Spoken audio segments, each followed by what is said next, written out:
Pak, selamat pagi semuanya. Kami dari kelompok 9 ingin mempresentasikan hasil diskusi kami.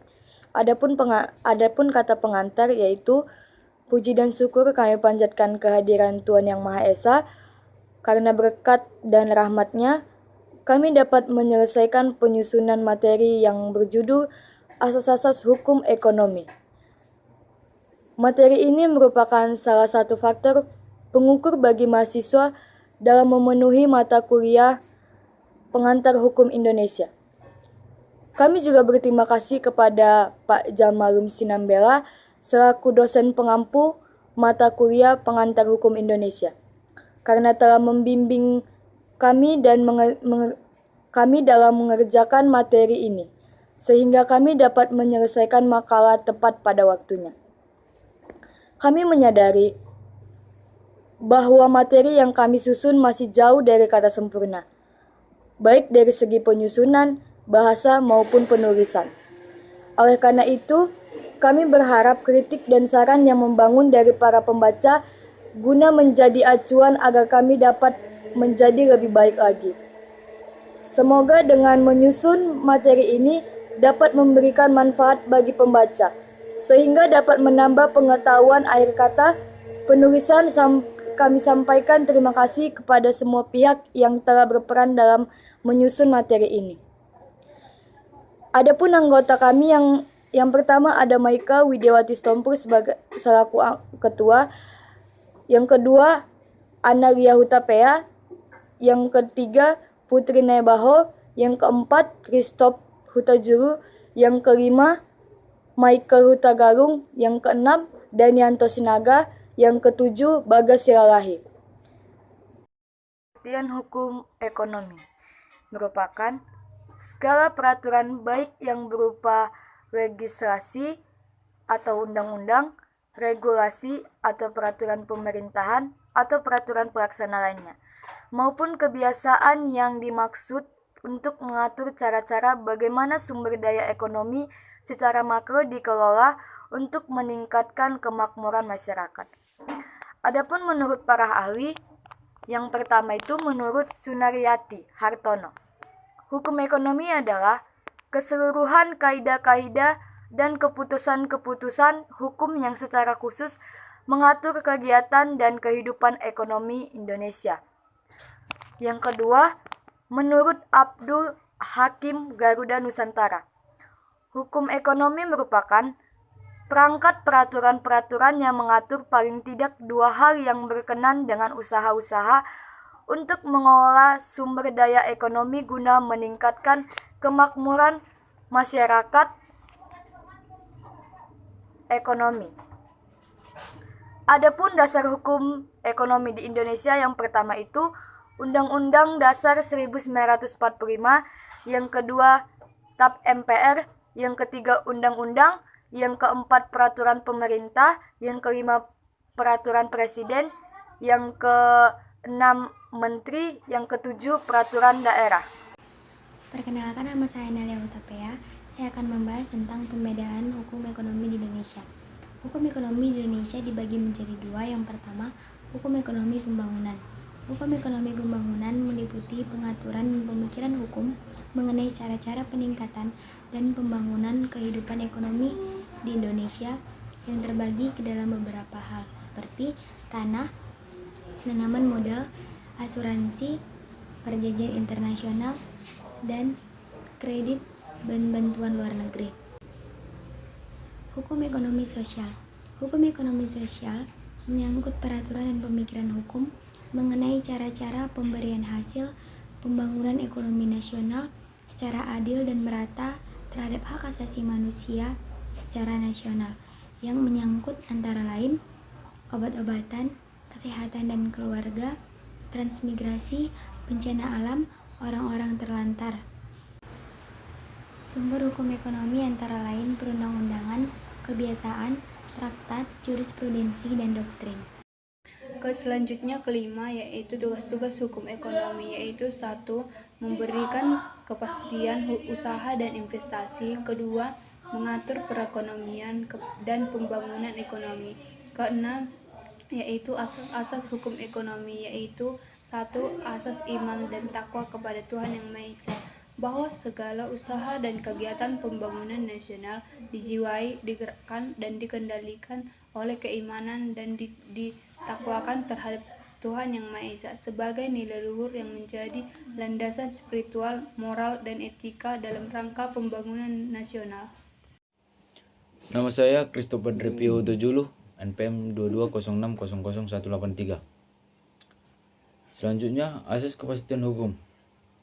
Dalam penyelenggaraan pembangunan ekonomi, setiap warga negara dan pelaku ekonomi harus taat pada hukum yang berintikan keadilan dan kebenaran, serta negara diwajibkan untuk menegakkan dan menjamin kepastian hukum.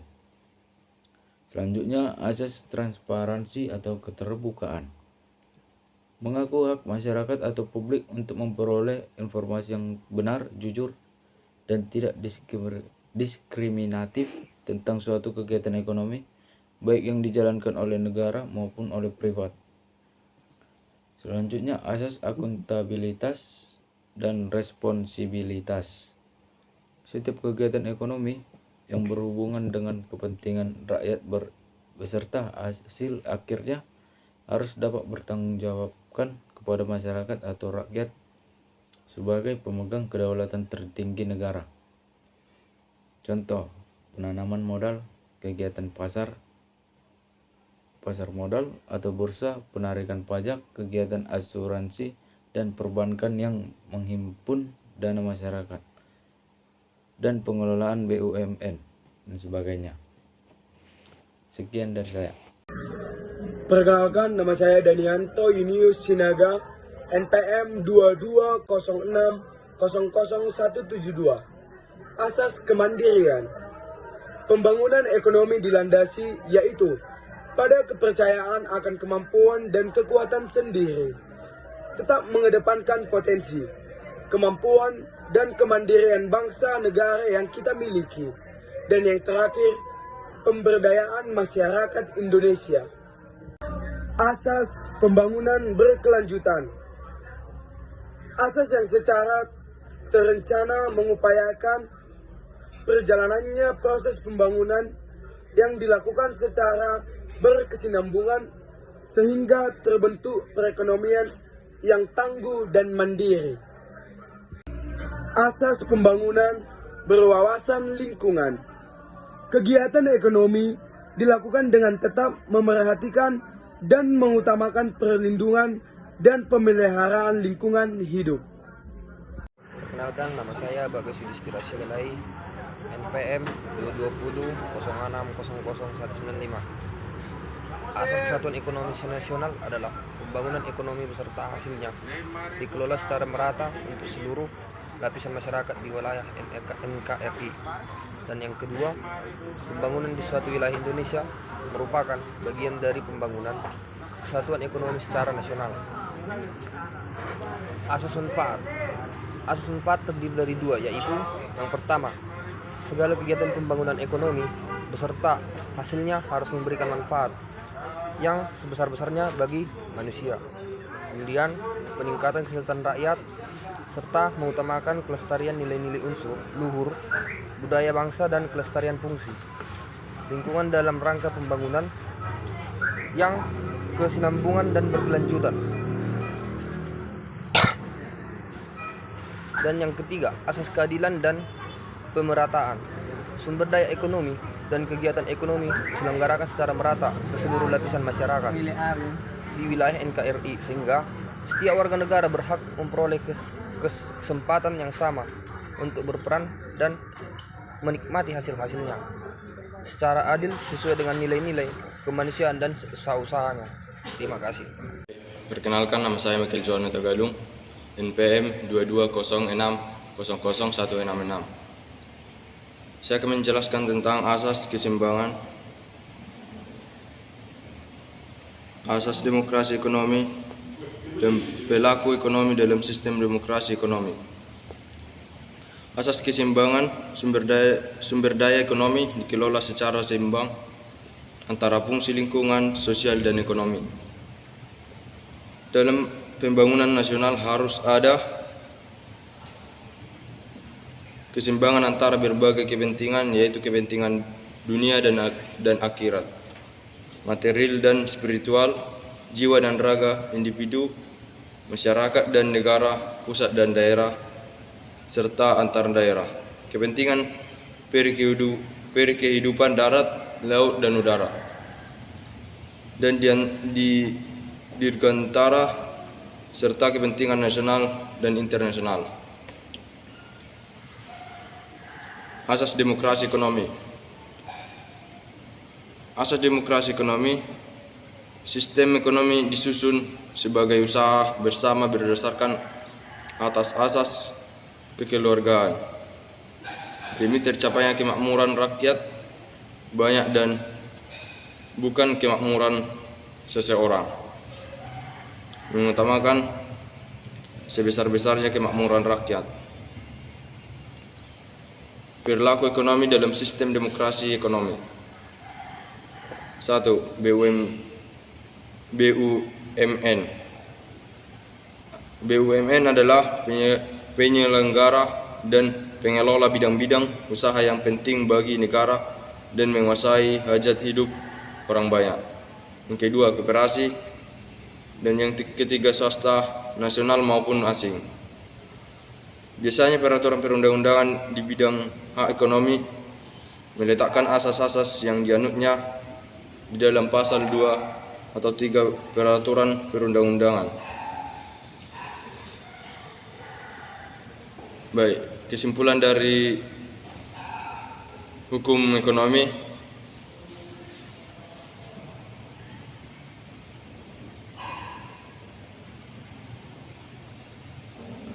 Hukum ekonomi, hukum yang secara khusus mengatur kegiatan dan kehidupan ekonomi Indonesia. Contohnya dalam hukum dasar yang menjelaskan hubungan antara ketersediaan barang dan permintaan dapat disimpulkan bahwa pasar berjalan dengan efisien jika ketersediaan barang atau supli bertemu di suatu titik keseimbangan yang sama dengan permintaan atau demand.